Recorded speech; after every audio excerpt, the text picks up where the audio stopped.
চাঁপাইনবাবগঞ্জের চ্যানেল ওয়ানের প্রতিনিধি মোহাম্মদ তারেক রহমান ও মাই টিভির প্রতিনিধি তারেক আজিজের উপর সন্ত্রাসী হামলার প্রতিবাদে এবং হামলাকারীদের গ্রেপ্তারে পুলিশের ব্যর্থতার অভিযোগে বোলারহাটে প্রতিবাদ সভা অনুষ্ঠিত হয়েছে। বুধবার 6 মে সকাল 11টায় বোলারহাট প্রেস ক্লাবের সামনে স্থানীয় সাংবাদিকদের অংশগ্রহণে এই প্রতিবাদ সভার আয়োজন করে বোলারহাট সাংবাদিক সমাজ। বোলারহাট প্রেস ক্লাবের সহসভাপতি ও সিনিয়র সাংবাদিক মোহাম্মদ শরীফুল ইসলাম শরীফের সভাপতিত্বে অনুষ্ঠিত সভায় বক্তব্য রাখেন প্রেস ক্লাবের প্রতিষ্ঠাতা মোহাম্মদ মাইনুল ইসলাম, সাধারণ সম্পাদক মোহাম্মদ শাহ কবির ও বিএম রুবেল আহমেদ। এ সময় উপস্থিত ছিলেন দপ্তর সম্পাদক মোহাম্মদ সেলিম রেজা মুক্তা, সাংবাদিক মোহাম্মদ রবিউল ইসলাম, মোহাম্মদ আমিনুল ইসলাম আর্মি, মোহাম্মদ সাহিবুল ইসলাম, এস.এম. সাজিব হোসেন, মোহাম্মদ ইয়াকুব হোসেন, পত্রিকার agent Mohammad Motiur Rahman, press club peon Mohammad Shamsuddin Gharibullah সহ স্থানীয় গণমাধ্যম কর্মীরা। প্রতিবাদ সভায় বক্তারা বলেন, সাংবাদিকরা জাতির বিবেক ও সমাজের দর্পণ। সেই দর্পণ ভাঙার অপ্রচেষ্টা কখনো মেনে নেওয়া হবে না। তারা সাংবাদিক তারেক রহমান ও তারেক আজিজের উপর ন্যাক্কারজনক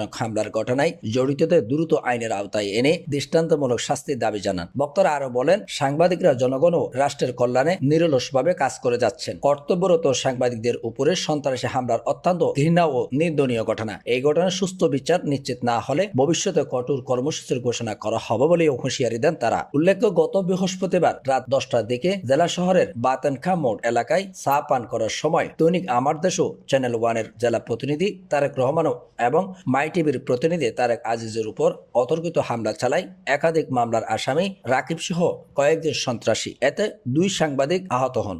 এবং মাই টিভি জেলা প্রতিনিধি একজন হচ্ছে তারেক রহমান এবং তারেক আজিজ ভাইয়ের উপর চাঁপাইনবাবগঞ্জ শহরের প্রাণকেন্দ্র বাতেনখার মোড়ে তাদের উপর অতর্কিত হামলা হয়েছে। গত বৃহস্পতিবার প্রায় রাত 9টার দিকে আমরা বোলারহাট উপজেলার সাংবাদিক সমাজ আজকে চাঁপাইনবাবগঞ্জ জেলা জুড়ে প্রত্যেকটি উপজেলায় একই সঙ্গে আজকের প্রতিবাদ সভা অনুষ্ঠিত হচ্ছে। আমরা বোলারহাট উপজেলার সাংবাদিক সমাজ আমরা আজকে প্রতিবাদ সভায় উপস্থিত হয়েছি। আজকের এই প্রতিবাদ সভা থেকে আমরা প্রতিবাদ জানাতে চাই, আমরা মফস্বলে সাংবাদিকতা করি কিন্তু আমাদের জীবনে নিরাপত্তাই থাকে না। তারই ধারাবাহিকতায় গত বৃহস্পতিবার রাতে আমাদের সিনিয়র সাংবাদিক 2 ভাইয়ের উপরে অতর্কিত হামলা হয়েছে। তারা গুরুতর আহত হয়ে চিকিৎসাধীন অবস্থায় রয়েছেন। সকলকে সালাম, আসসালামু আলাইকুম। আমরা সাংবাদিক আমাদের প্রিয় স্নেহভাজন তারেক রহমান ও তারেক আজিজের উপর সংবাদ সংগ্রহ করতে গিয়ে যে ধরনের সন্ত্রাসীরা হামলা চালিয়েছে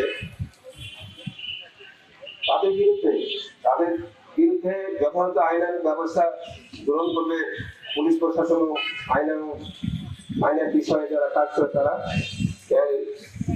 হামলাটা করেছে আমাদের 2 ভাইয়ের সহকর্মীর উপরে তীব্র প্রতিবাদ নিন্দা জানাচ্ছি। সেই সাথে তাদের যে হামলা যারা করেছে, হামলাকারী যারা আছে তাদের বিরুদ্ধে আইনানুগ ব্যবস্থা গ্রহণ করার জন্য বিশেষভাবে অনুরোধ করছি। আজকের সবার সহকর্মী চাচ্ছি। আসসালামু আলাইকুম। ধন্যবাদ। আজকের এই প্রতিবাদ সভায় উপস্থিত সকলকে কৃতজ্ঞতাপূর্ণ ধন্যবাদ জানিয়ে